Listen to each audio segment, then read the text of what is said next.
परम पूज्य गुरुदेव परम वंदनीय माता जी के दिव्य संरक्षण में शांति कुंज का ये पावन तीर्थ, युग तीर्थ, 21वीं सदी उज्जवल भविष्य की संभावनाओं का स्रोत, उद्गम और आधार, इस पवित्र तीर्थ में आज के इस शुभ दिन विश्व पर्यावरण दिवस का ये पावन अवसर। मित्रों, आज एक महत्वपूर्ण संकल्प को लेने के लिए हम लोग शांति कुंज के इस पवित्र स्थान पर उपस्थित हो पाए। यदि उस संकल्प के मूल्य को, महत्व को हम लोगों को महसूस करना हो तो महसूस करने के लिए हम लोगों को ये जानना आवश्यक हो जाता है कि जो आज का दिन है वो किन समस्याओं को और संभावनाओं को लेकर के आया है। ये जो संसार है जिसमें हम लोग उपस्थित हैं और आज हम लोगों को यहाँ पर खड़े हो पाने का अवसर मिला है, इस संसार की जो परिभाषा है वो प्रवाह से निकल कर के आई। यहाँ पर हर चीज़ गतिमान है, परिवर्तनशील है और नित्य निरंतर अपने स्वरूप को बदल रही है। गंगा जी के अंदर आप जाकर के खड़े हों और 5 मिनट के बाद दोबारा उतरें तो वो पानी बदल जाता है। वो पानी वो नहीं रह गया जो 5 मिनट पहले आपके डुबकी लगाने के समय में था। पानी बदल गया। जिस हवा को मैंने अभी ग्रहण किया वो हवा फिर सांस छोड़ने तक दोबारा बदल जाती है। रिश्ते, नाते, संबंध सब यहाँ पर हर क्षण बदल रहे हैं। ये जो शरीर की कोशिकाएं हैं वो हर 120 दिन के अंदर पूरी तरह से नई हो जाती हैं। मैं जो 120 दिन पहले था वो 120 दिन के बाद नहीं रह जाता हूँ। इसीलिए शास्त्र कहते हैं संसरतेते संसारा, जो निरंतर सरक रहा है और आगे को बढ़ रहा है वो संसार कहलाता है। और इस संसार में जहाँ पर हर चीज़ परिवर्तनशील है, बदलाव को धारण करती है, परिवर्तन का आधार बनती है, यहाँ पर कुछ नियम ऐसे हैं जो ज़िंदगी में कभी बदलते नहीं। चाहे वो कर्म का सिद्धांत हो, चाहे वो इस चीज़ का सिद्धांत हो कि जिसकी जितनी पात्रता है उसको उसी अनुरूप अनुदान मिल पाता है, और चाहे वो ये सिद्धांत हो कि यहाँ पर परिस्थितियों को बदल पाना संभव नहीं पर मनस्थिति को बदल पाना संभव है। आपको यदि चीज़ों को बदलना हो तो चीज़ों को बदलने के लिए परिस्थिति को बदलने के बजाय व्यक्ति को मनस्थिति को बदलना अनिवार्य हो जाता है। कोई पानी का गिलास है, आप पहाड़ी के ऊपर ले जाइए और पहाड़ी के ऊपर ले जा कर के उसको हल्का सा धक्का मारिए तो वो पानी ढलान का सहारा लेते हुए अपने आप नीचे आ जाता है। उसे नीचे भेजने के लिए न तो किसी को बताना पड़ता है, न सिखाना पड़ता है और न रास्ता दिखाना पड़ता है। उसको गुरुत्वाकर्षण अपने आप खींच करके ले जाता है। पर यदि उसी पानी को आपको ऊपर चढ़ाना हो, नदी से ले जा कर के पहाड़ी के शिखर पर पहुंचाना हो तो आपको मोटर लगानी पड़ेगी, बिजली की व्यवस्था बनानी पड़ेगी, पाइप इकट्ठे करने पड़ेंगे। क्यों? क्योंकि इस संसार का नियम है कि यहाँ पर पतन स्वाभाविक है और उत्थान कष्टसाध्य है। आदमी के लिए जीवन में नीचे गिरना तो सरल है, बुरा करना सरल है। व्यक्ति यदि गलत करना चाहे तो गलत करने के लिए न तो उसे किसी यूनिवर्सिटी में दाखिला लेना है, न किसी से प्रशिक्षण प्राप्त करना है। वातावरण का प्रवाह, समाज की दिशा, व्यक्ति की अपनी बुरी आदतें और कुसंस्कार, ये मिलकर व्यक्ति से अपने आप गलत करा लेते हैं। यदि ज़िंदगी में अच्छा करना हो, ऊपर उठना हो, कुछ सार्थक करना हो तो व्यक्ति को संकल्प की, साहस की, सकारात्मकता की और संरक्षण की आवश्यकता होती है। इस संसार का नियम है कि यहाँ गलत आसानी से हो जाता है पर अच्छा करने के लिए प्रयत्न की आवश्यकता होती है। और इन बातों को यहाँ कहने के पीछे का उद्देश्य क्या है? कहने के पीछे का उद्देश्य यह है कि यदि हम आज की तारीख में परिस्थितियों की समीक्षा और मूल्यांकन करके देखें तो जैसा गुरुदेव ने लिखा, आप पढ़िएगा, परिवर्तन के महान क्षण में समस्याएं आज की समाधान कल के में, गुरुदेव ने लिखा कि आज इंसान के मन के ऊपर कोई विक्षिप्तता छा गई, उन्माद आ गया है, पागलपन सवार हो गया है कि जो बनी बनाई सृष्टि है, जिसके ऊपर हमारा अस्तित्व, जिसके ऊपर हमारा जीवन निर्भर करता है, आज इंसान उसको तोड़ने में, मरोड़ने में, नष्ट करने में संकोच करता दिखाई नहीं पड़ता। ऐसा लगता है कि जैसे कोई उन्माद व्यक्ति के ऊपर सवार हो गया है कि जिन चीज़ों के ऊपर हमारा जीवन निर्भर करता है उसको हम किसी भी हालत में नष्ट करके जाएंगे। और ये जो पर्यावरण की समस्या है, पर्यावरण के असंतुलन की समस्या है, जलवायु के परिवर्तन की समस्या है, ग्लोबल वार्मिंग की समस्या है, क्रुद्ध होती प्रकृति की और बदलते पर्यावरण की समस्या है, ये ऐसी ही समस्या है जिसका सरोकार न तो एक व्यक्ति के साथ है, न एक वर्ग के साथ है, न एक धर्म के साथ है, न एक मोहल्ले के साथ है। उसका सरोकार पूरे मानवता के अस्तित्व के साथ है। आप सोच करके देखिए कि यदि हवा है जिसके ऊपर हमारा जीवन निर्भर करता है, वो 5 मिनट के लिए मिलनी बंद हो जाए तो आदमी के लिए कितनी कीमती हो जाती है। वो हवा जिसके ऊपर व्यक्ति का जीवन पूरी तरह से निर्भर करता है, यदि वो जहरीली हो जाए, विषैली हो जाए, वो पानी जिसके बगैर हम लोग जिंदा नहीं रह सकते, अभी 10 मिनट भी हम लोगों के लिए बैठना मुश्किल हो जाएगा, वो पानी यदि पूरी तरह से प्रदूषित हो जाए और हानिकारक तत्वों से भर जाए, वो धरती जहाँ से अन्न निकल कर के आता है, यदि वो धरती अन्न उपजाने से मना कर दे, यदि वो आसमान जहाँ से बारिश गिरती है, यदि वो बारिश जहरीली हो जाए, ये सारे के सारे तत्व यदि जहरीले हो जाएं, तो इंसान करोड़ों अरबों खरबों रुपया लेकर के भी बैठा हो, उसका जीवन किसी मूल्य का रह नहीं जाता।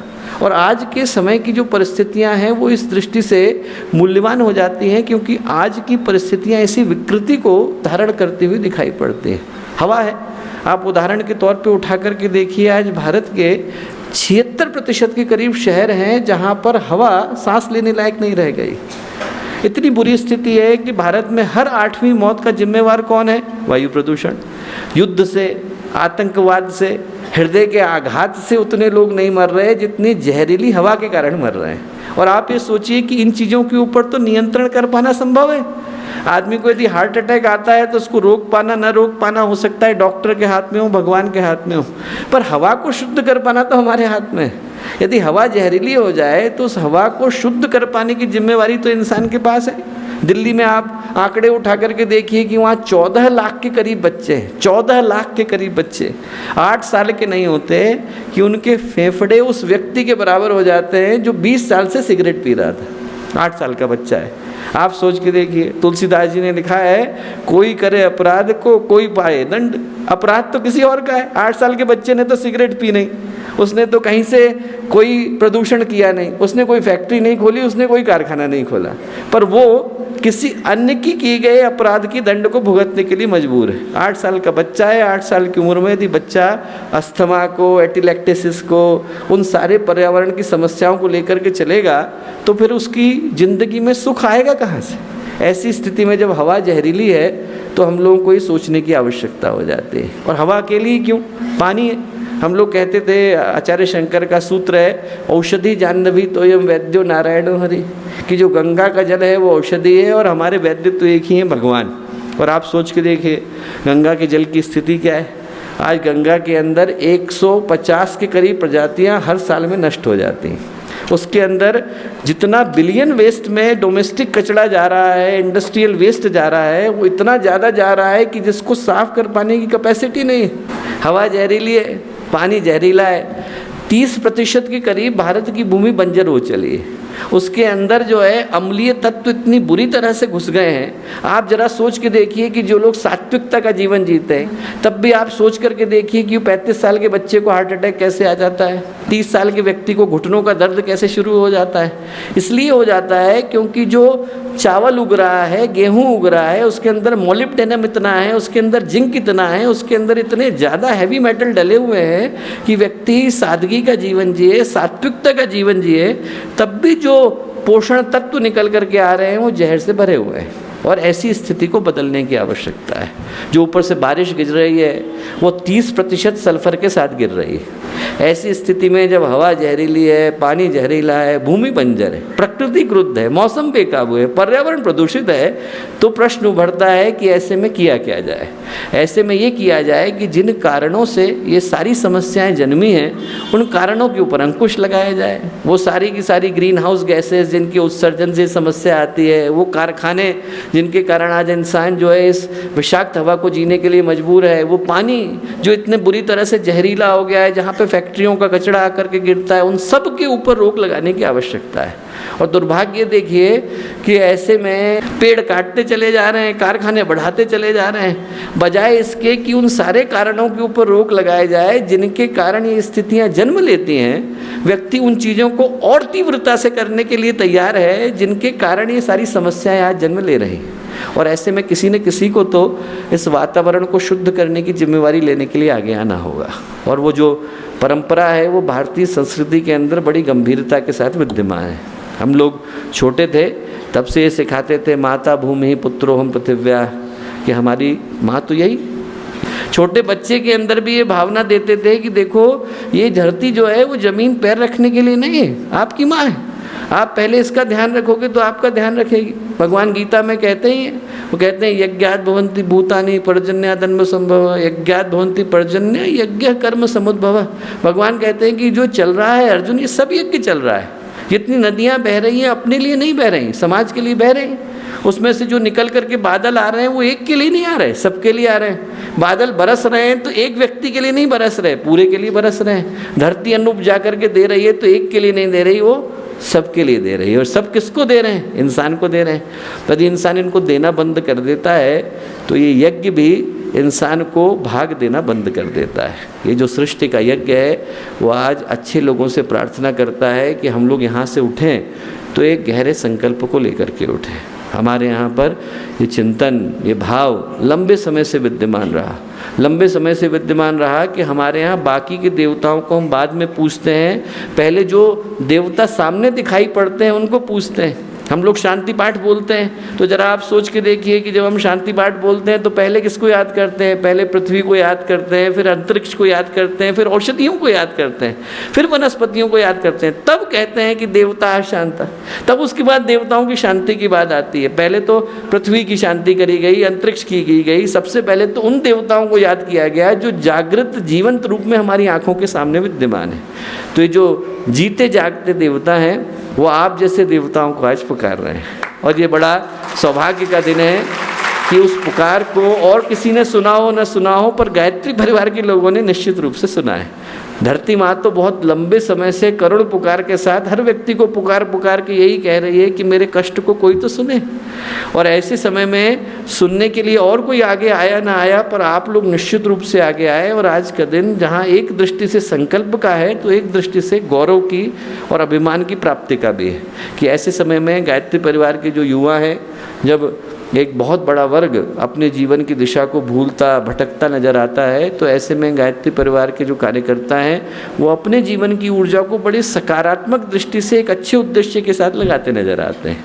चाहे वो कलकत्ता का उदाहरण हो, चाहे वो मोडासा का उदाहरण हो, चाहे औरंगाबाद का उदाहरण हो, चाहे वो बड़वानी का हो, चाहे अंजड़ का हो।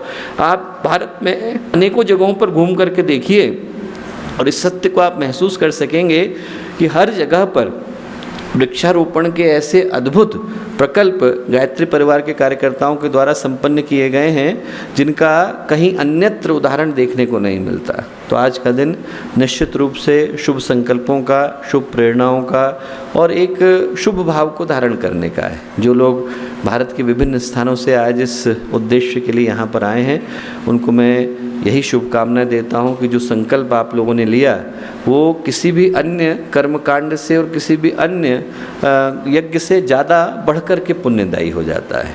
ऐसे समय में जब आप लोगों के द्वारा किया गया कार्य है वो अनेकों के जीवन को प्रेरणा देता नज़र आता है। तो आप लोगों के द्वारा शुरू की गई ये आज की यात्रा अनेकों को शुभ संकल्प से भरे। जो आज के दिन दो महत्वपूर्ण संकल्प शांति कुंज पर्यावरण प्रकोष्ठ और युवा प्रकोष्ठ के द्वारा हर एक को दिलाए जा रहे हैं कि हम लोग मोक्ष धामों को हरित भावना से भरने का कार्य करना चाहते हैं और साथ ही साथ वंदनीय माता जी के नाम पर एक बाड़ी हर जगह पर लगाना चाहते हैं। वो एक ऐसा संकल्प है जिसको जितनी ज़्यादा मात्रा में लिया जाए उतना ही वो कम पड़ने वाला है। हम लोगों को जीवन देने का आधार जो है वो वृक्ष ही। एक वृक्ष जो है अपने जीवन में न जाने कितनों को जीवन देता है। कहते हैं कि एक वृक्ष ही अकेला 2000 लोगों के जीवन को भर देता है। यदि हम उसे मोक्ष धाम में ले जा कर के लगाते हैं तो इस प्रेरणा के साथ लगाते हैं कि जहाँ पर जीवन की एक यात्रा का पड़ाव संपन्न होता है, जहाँ पर व्यक्ति इस स्थूल शरीर को त्याग कर सूक्ष्म शरीर की यात्रा पर निकलता है, वहाँ पर इस स्थूल शरीर के पोषण का आधार गायत्री परिवार तैयार कर रहा है। तो निश्चित रूप से आज का दिन शुभ संकल्प का है। आप में से प्रत्येक के भीतर जो गुरुदेव की चेतना विद्यमान है और माता जी का संकल्प विद्यमान है, उन सबको मैं नमन करता हूँ और ये प्रार्थना करता हूँ कि आज का दिन इन्हीं शुभ संकल्पों को लेकर के जाने का हो। सभी को बहुत सारी शुभकामनाएं।